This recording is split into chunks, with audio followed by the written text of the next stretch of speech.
Yesterday we spoke about grief, and we spoke about one of the stages of grief as being acceptance. Today we're going to speak about denial. When we are experiencing grief more than once, we will live in denial. We will not want to actually accept that whatever it is that's happening to us, that's actually happening to us.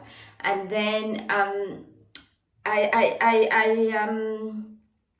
want to put this put it like this: when you're going through IVF and you finish the 2 weeks wait, and literally the cycle hasn't been successful, you don't want to accept it. You really do not want to believe it didn't work. You do so many pregnancy tests. If you're anything like me, I feel like I did about 20, because I thought, okay, hold on. When I did the first one, I thought it might be wrong. You wait 1 hour, you do another one. You're like, okay, I'll go and get a really good pregnancy test.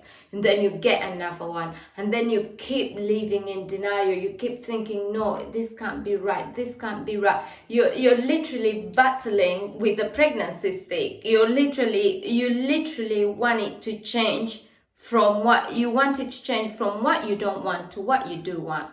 And you just live in denial. I remember I just spent 2 weeks, when my first cycle failed, I literally didn't want to talk. I was literally living in denial. I just did not know what had happened to me. This kind of pain, this level of intensity of pain had never happened to me. I mean, I lost my dad, but it was painful.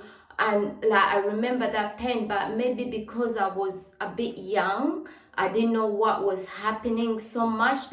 When I was older and I experienced grief through IVF, and I thought, oh my God, how can anyone deal with this pain? I couldn't even put it into words. It was so hard. I didn't know what was happening. And that's the time when we start to live in denial. Everybody deals with grief differently, like I said. And just as a disclaimer, I'm not a counselor, so please, I'm just sharing from my experiences and what has worked for me, and how I really support other people going through the same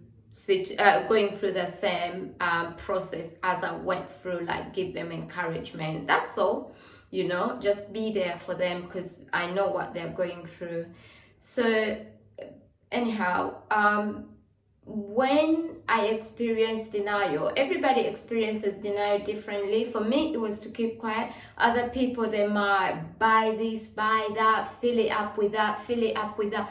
It doesn't matter. However you want to experience it, it is a process. And please, you're not going crazy. You're not mad. It's part of the process.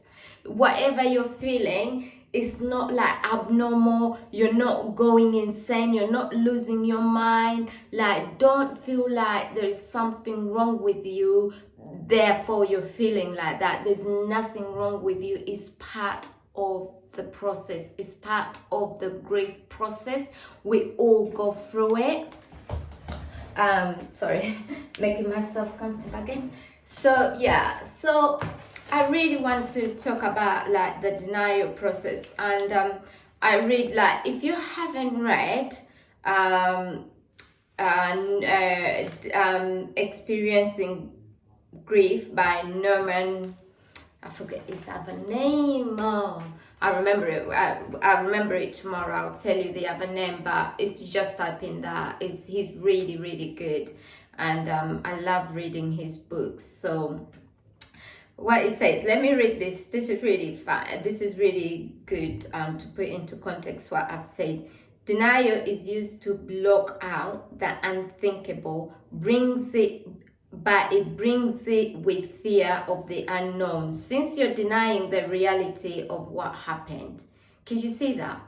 You break her you can't, like, you know what I just said before, you could not believe your cycle hasn't worked. You can't even bring yourself to believe that.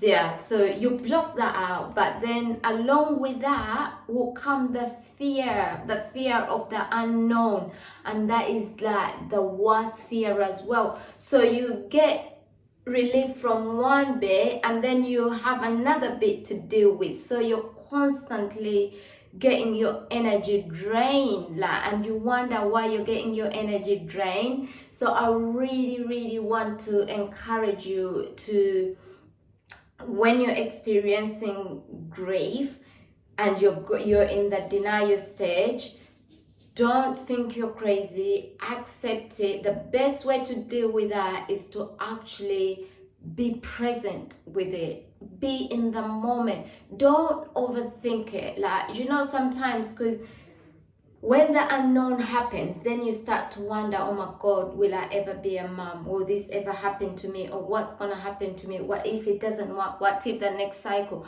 Then you start to live in the future of what you start to live in the future or in the past, and the only place you don't live is the present. And because you're over there or over there, like, you're either in the present or in the past, and both stories are not good anyway, so they're not empowering. They're both stories are scary, so you live in this state of fear, and you even feel you're going even more crazier. So the best way to deal with that is to live in the present moment. Be in the present. Don't focus on the future. Don't focus on the past. Just stay in the moment, in the moment. And there's so many ways you can get into the present moment. Observe your breath. Inhale, exhale, take some time. And then once you do that, you can, I always put my hand on my chest sometimes. I feel like it brings me like great relief as well. And then you just do that. You live in the present moment, and then you focus on your breath. As simple as that. As simple as that. And then slowly by slowly you deal with the denial. Like, you don't need to deal with everything so quickly, slowly by slowly. So yeah, I felt like that really helped me to get out of denial and be in the present moment, and not worrying about the future. The past, and not worrying about the future, but just being in the moment. That's all I've got. That's all we have. And that's why they call it the present moment. It is a present, ladies and gentlemen. I hope to see you tomorrow. Have a fabulous evening, whatever you're doing. And we catch up tomorrow with part 3. Take care. Bye.